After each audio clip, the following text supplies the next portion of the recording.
I'm gonna tell you about the biggest mistake I ever made. December 22nd, 1941, Tangier, Morocco, a cafe that smelled of jasmine and fear. The woman I'd fallen for was sitting 3 feet away from me, and the husband she'd been searching for just walked through that door. I had about 10 seconds to make a choice. Stay quiet and watch her run into his arms, or stand up and tell her I'd been falling in love with her every single night for 3 months straight. I stayed quiet. Maybe that was the right call. Maybe it was the worst thing I ever did. 80 years later, I still can't tell you which one it was. My name is Alexander Rousseau, and this is how I gave up everything I had to save the woman I loved, so she could sail away and leave me behind. This is the story of Cafe of Dreams. Back up. Start from the beginning. September 1941. I got to Tangier on a cargo ship from Marseille. Everything I owned fit into one beat-up leather suitcase that wasn't even mine. I'd stolen it off a dead man in Barcelona. I'd been running for 2 solid years. Paris first, when the Germans rolled in like they owned the place, then Spain. I'd fought with the international brigades, which turned out to be a terrible idea when Franco won. Then Marseille, until Vichy France started making lists of people they wanted to disappear. I was a journalist before all this. Not famous or anything, just someone who wrote things powerful people didn't like, asked questions that made the wrong men angry. So when the list started going around, I knew what came next.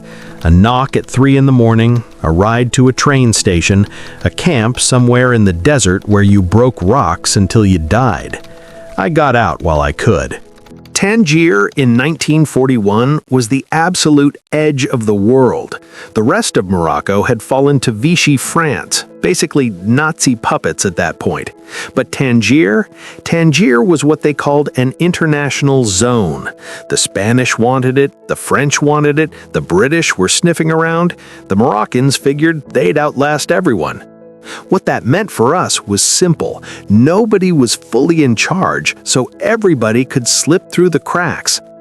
For refugees running from Hitler, Tangier became the last stop, the final port before the Atlantic Ocean, and maybe, if you got really lucky, freedom somewhere in South America. But here's the thing, getting out was almost impossible. You needed papers, exit visas from the Moroccan authorities, transit visas to get through Spain or Portugal, entry visas for Cuba or Brazil or Argentina, or anywhere that would actually take you. Every single one cost money most of us didn't have, or required connections we couldn't make, or depended on some consular official who'd stopped caring about sob stories months ago. So we waited and hoped, and slowly went broke.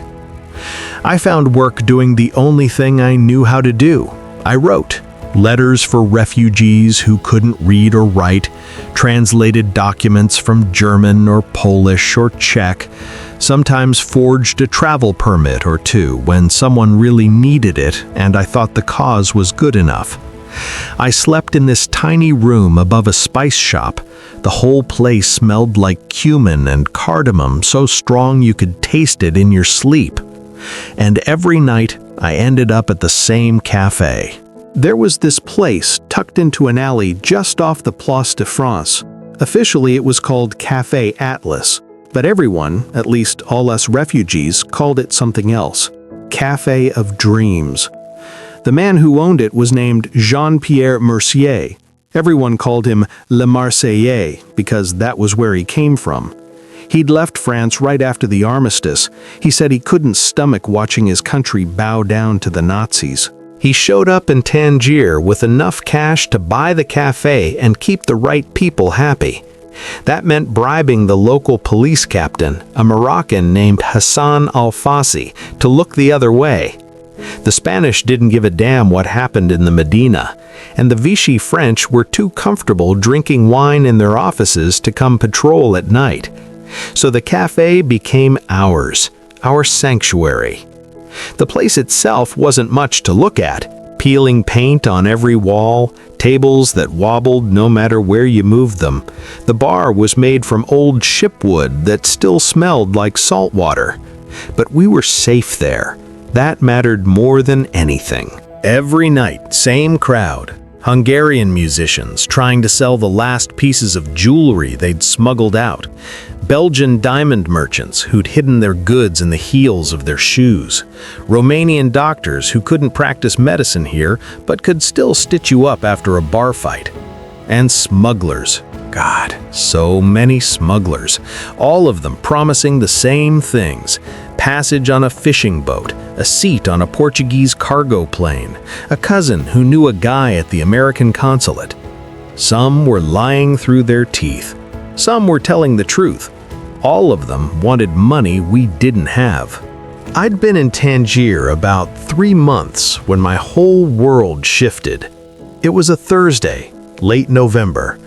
I remember because Thursday was the only night Jean-Pierre could get fresh fish from the harbor, and the cafe smelled better than usual.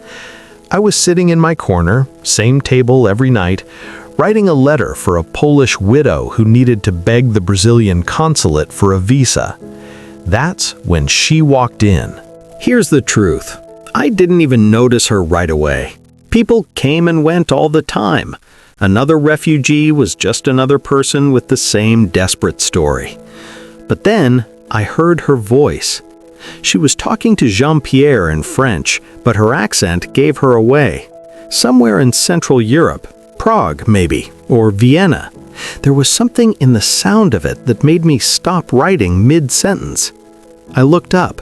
She was standing at the bar, lit from behind by the kerosene lamps Jean-Pierre had strung up after the electricity got too expensive.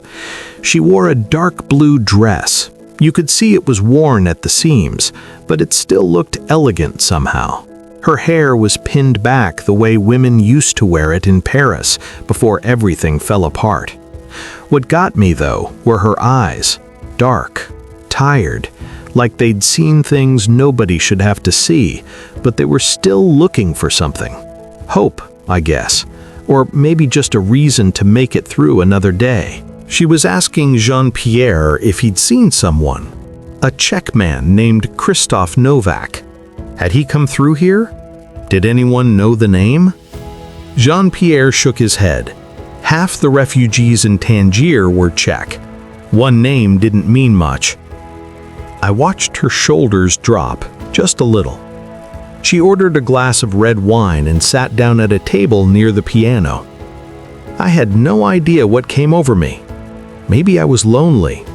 Maybe it was the way the lamplight hit her face. Maybe I just couldn't stand my own thoughts anymore. I stood up, walked over to her table, and said the most predictable thing you could possibly say to a stranger in a bar.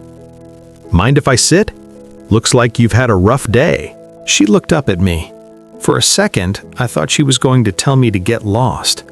Then she smiled, the saddest smile I had ever seen in my life. "I've had a rough 18 months, she said. "But sure, one more conversation might help." I sat down. Her name was Elena Novak, and right there, everything changed. She didn't tell me everything that first night. It came out in pieces, little fragments over the next couple of weeks, like putting together a puzzle with half the pieces missing. Elena had been a music teacher back in Prague, piano mostly, taught kids from good families in a nice part of the city. When the Nazis took over Czechoslovakia, her husband Christoph got involved with the resistance. Not the guys with guns, he wasn't that kind. He was part of the network that smuggled information around, hid people, forged papers. The quiet kind of hero whose name you'll never read in a history book. Spring of 1940, somebody sold them out. Christoph came home one night and told Elena she had 15 minutes to pack whatever she could carry. The Gestapo was on their way. He had set up an escape route for her.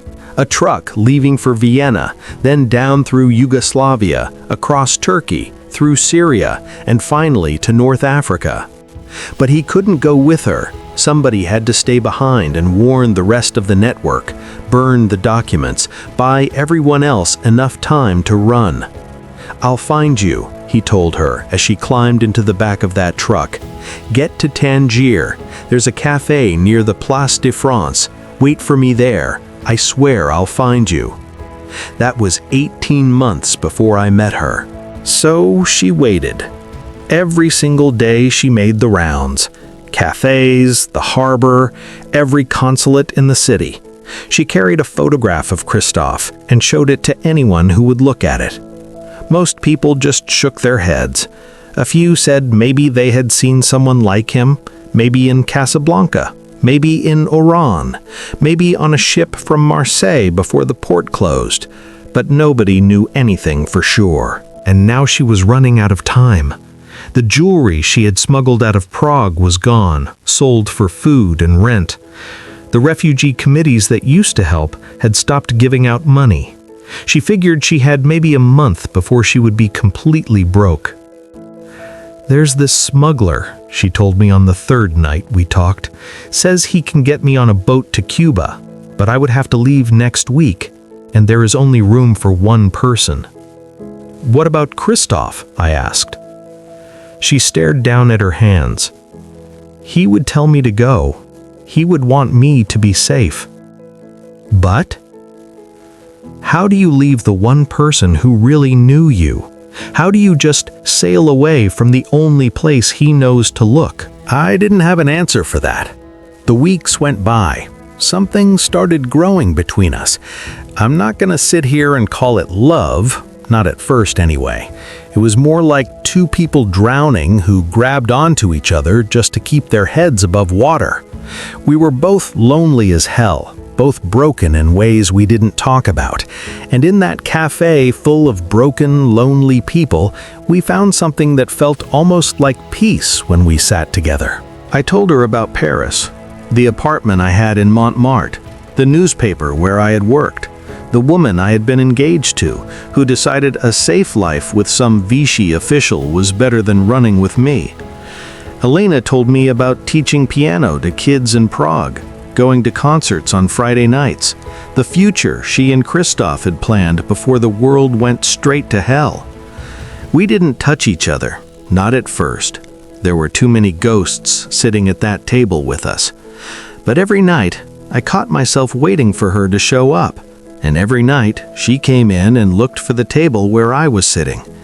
The conversations kept getting longer, deeper, started feeling necessary, like breathing. Jean-Pierre noticed. Of course he did. One night, while he was pouring me another glass of cheap wine, he said, "You need to be careful, my friend. That woman's still waiting for somebody else." "I know that." "Do you? Because you've got a look on your face I've seen before. You're not protecting yourself anymore." He was right. By the time December came around, I had stopped protecting myself from anything. There was this one night, must have been around the middle of December. We stayed late, way past when everyone else had left. Jean-Pierre was stacking chairs and giving us looks, but we just kept sitting there in the lamplight and the cigarette smoke. Elena was telling me about a concert she had gone to in Prague, Mozart's Requiem, how the music had made her cry because it was beautiful and heartbreaking at the same time, and somehow that combination felt perfect. "That's what this is like," she said quietly. "What?" "This, us, these nights we keep having." She looked right at me. Beautiful and heartbreaking at the same time. I should have said something. Should have asked her what she meant by that. Should have reached across the table and taken her hand. But I didn't, because I was scared. Because she still wore that wedding ring. Because somewhere out there, some man was trying like hell to get back to her. So I just nodded and said, "Yeah, I know exactly what you mean." We sat there a while longer, not saying much, not needing to. When she finally got up to leave, she put her hand on my shoulder for just a second, squeezed once, then walked out into the night. I sat there after she left, finishing my wine, thinking about all the things I should have said and didn't. Jean-Pierre came over and sat down across from me. "You're in trouble, Alexander." "I know. So what are you going to do about it?" "Nothing," I said. "There's nothing to do." He looked at me for a long time, then he shook his head and went back to cleaning glasses.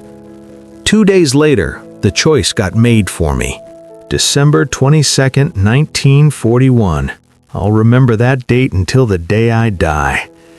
I was at the cafe early that night, had some translation work for a Belgian family, something about exit permits.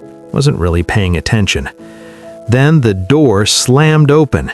This man practically fell through the doorway. Thin, really thin, like he hadn't eaten in months. His clothes hung off him like a scarecrow. His face was sunburned and scarred. His hands were wrapped up in dirty bandages. He stood there, swaying on his feet, and managed to croak out one word. "Elena?"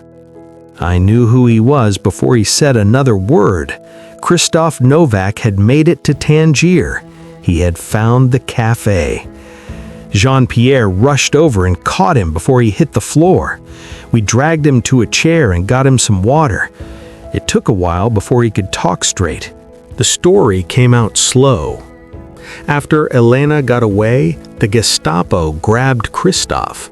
But instead of shooting him, they sent him to one of those labor camps Vichy France was running down in Algeria, way out in the Sahara. Political prisoners breaking rocks in the sun until they died.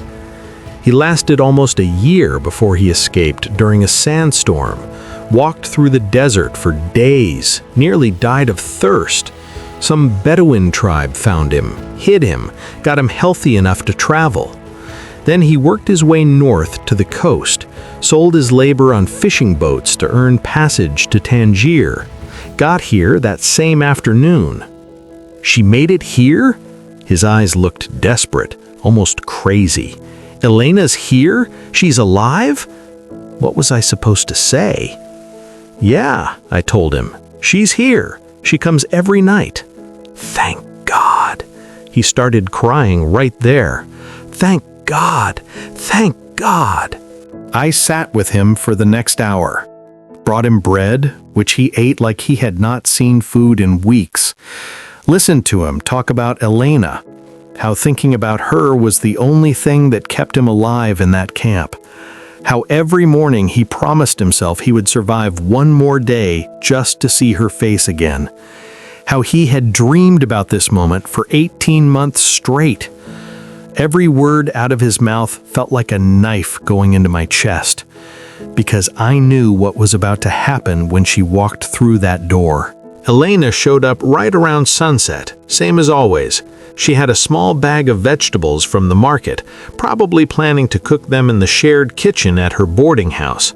She came through the door, her eyes went straight to my table, looking for me like she always did. Then she saw him. I've spent 80 years trying to find the right words for that moment. I never have. I probably never will. All the color drained out of her face. The bag slipped out of her hands. Potatoes rolled across the floor. She made a sound halfway between a scream and a sob. Then she ran. Christophe stood up just in time to catch her. She threw herself into his arms so hard they almost fell over. They held on to each other like two people who had been drowning and finally made it to shore. She kept saying his name over and over, crying so hard she could barely breathe. He buried his face in her hair, kissing the top of her head, saying things in Czech I couldn't understand. Every single person in that cafe stopped talking. We all just watched these two people who had beaten impossible odds to find each other again. It was the most beautiful thing I had ever seen. It was also the worst. I stood up quietly, gathered my papers, walked out of the cafe without saying a word to anyone. I didn't go back for 3 days. When I finally showed my face again, Jean-Pierre grabbed me the second I walked in. "They've been asking about you. Elena's asked every single night." "I'm sure they've been busy. Alexander, his voice got soft, they're upstairs in my office. Go talk to them. I wanted to turn around and walk right back out, wanted to disappear into the Medina and never see either of them again. But running away from hard things has never been my strong suit, so I went upstairs. Elena and Christophe were sitting together on Jean-Pierre's beat-up sofa. His arm was around her shoulders. When I walked in, her whole face lit up in a way that hurt to look at. "Alexander, finally! I thought maybe you'd left Tangier." "Just busy," I lied. Christophe stood up and held out his hand. "Jean-Pierre's been telling me how good you've been to Elena. I don't know how to thank you for that." I shook his hand. It felt like shaking hands with my own ghost. They laid out the situation. Christophe had shown up with absolutely nothing. No money, no papers, no way out. Elena still had that contact who could get one person on a boat to Cuba, but the smuggler wanted cash they didn't have to take Christophe too. They were stuck. Together, yes, but completely stuck. "We'll figure something out," Elena said, but you could hear how scared she was underneath the words. I sat there thinking about the connections I had built up over 3 months. The Portuguese official who owed me a favor because I had kept my mouth shut about his side business. The American journalist who had just shown up looking for stories and had actual money. The forger who could make documents good enough to fool anyone. I had resources. I had leverage. I could help them. But it would cost me everything. Every bit of money I had saved, every favor I had banked, every connection I had made. It would mean giving up my own ticket out of Tangier, maybe for months, maybe for years. "I might know some people who can help," I heard myself say. The next 2 weeks were a blur. Secret meetings in back alleys, whispered conversations in dark corners, deals made with people I never wanted to owe anything to. I sold my watch, the only thing I had left from my father, handed it over to some black market dealer for half what it was worth. I called in every single favor I had saved up, made new promises to cover the gaps. The Portuguese official gave me 2 exit visas. It cost me my silence about his smuggling operation, plus a year's worth of whiskey I would somehow have to pay for later. The forger made new identity papers. Elena Novak became Karol Dvorak, a Czech engineer heading to Brazil for work. The American journalist got moved by their story. He wrote them a letter of recommendation that opened doors at the Brazilian consulate. Piece by piece, I put together an escape route. Elena did not know I was behind any of it. I worked through other people, made it look like Christophe's own luck and connections were making it happen. It had to be that way. I could not stand the thought of her knowing what it cost me. The night before they were supposed to leave, Elena found me at my usual table. "Can I sit down?" "Yeah, of course." She sat across from me. Neither of us said anything for a while. "I know what you did," she finally said. "I don't know what you're talking about." "Alexander." She reached across the table and took my hand. "The Jean-Pierre told me everything. The visas, the money, all of it." I couldn't look at her. "Why?" Her voice was barely a whisper. "You gave up your way out. You'll be stuck here for God knows how long now, starting from nothing." It was the right thing to do. Was it really? Or was it something else? I looked up then, actually looked at her, at the face I had spent weeks memorizing, at the woman who had made me feel human again when I had forgotten what that felt like. "You want me to say it out loud?" I asked. "No." Her eyes were filling with tears. "Please don't. I couldn't take it if you did." We sat there holding hands across the table. "In another life," she said after a while, "if there wasn't a war, If I had met you first, if Christoph didn't exist. But he does exist, I said, and you love him, and that's exactly how it should be. A tear rolled down her cheek. I wish I had met you in that other life, Alexander. Yeah, me too. I pulled my hand back before I could change my mind about all of it. They left on a fishing boat at dawn, headed for Lisbon first, then Brazil. I didn't go to see them off. I couldn't do it. Instead, I sat in the empty cafe while the sun came up, drinking coffee Jean-Pierre made without me asking for it. You're an idiot, he said, but his voice was kind. Probably. She's never going to forget you. Yeah, I said. That's the hardest part, isn't it? The remembering. I stayed stuck in Tangier for another 2 years before I could scrape together enough favors and cash to get myself to America. By then, everything had changed. The Allies had landed in North Africa. They pushed the Germans back across the Mediterranean and started marching up through Italy. The war was turning. We were winning. I never heard from Elena again, not once. I do not know if they made it to Brazil. I do not know if they survived the war. I do not know if the life they built together was a happy one. Sometimes I tell myself that not knowing is better, that I can imagine them happy, and that has to be enough. Better than finding out something went wrong. Other times, late at night usually, I take out a photograph I kept from those days, a group photo from the cafe. Jean-Pierre insisted on it one night when everyone happened to be in a decent mood. Elena is in the back, caught mid-laugh at something someone said. I keep that photograph in a box with the other pieces of that life, my old forged identity card, a menu from the cafe, a thank you letter from a Polish widow after she made it to Sao Paulo. I am an old man now.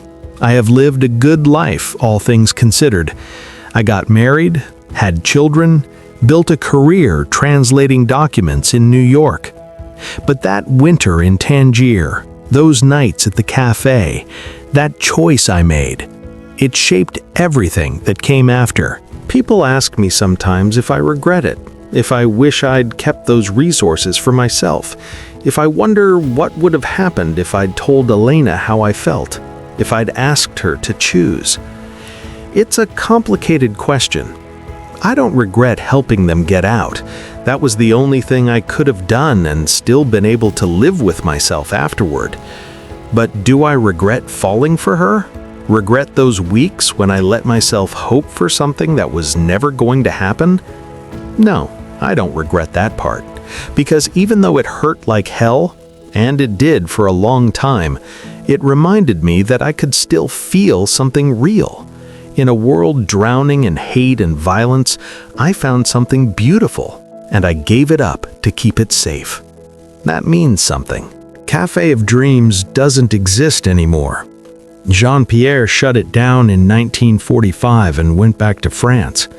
The building was torn down decades ago. There's a modern hotel standing where it used to be. Tangier is completely different now. You wouldn't recognize it. But sometimes when I close my eyes, I can still hear the piano, still smell the jasmine drifting in through the windows, still see her walking through the door, searching for me in the lamplight.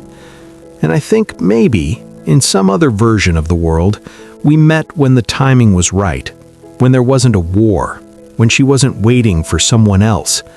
But in this world, in this life, I did what I had to do. I let her go. They say the hardest kind of love is the one you never speak out loud. The love you give up before it has a chance to grow. The love that lives only in the space between what happened and what might have been. If that's true, then what I felt for Elena Novak in that cafe in Tangier in the winter of 1941 was the realest love I've ever known. Because I loved her enough to send her back to the man she spent 18 months searching for. I loved her enough to step aside. I loved her enough to let the dream end while it was still a dream. maybe that was the most decent thing I ever did in my life. Or maybe I'm just an old man trying to make peace with a choice I made 80 years ago. Either way, that's my story.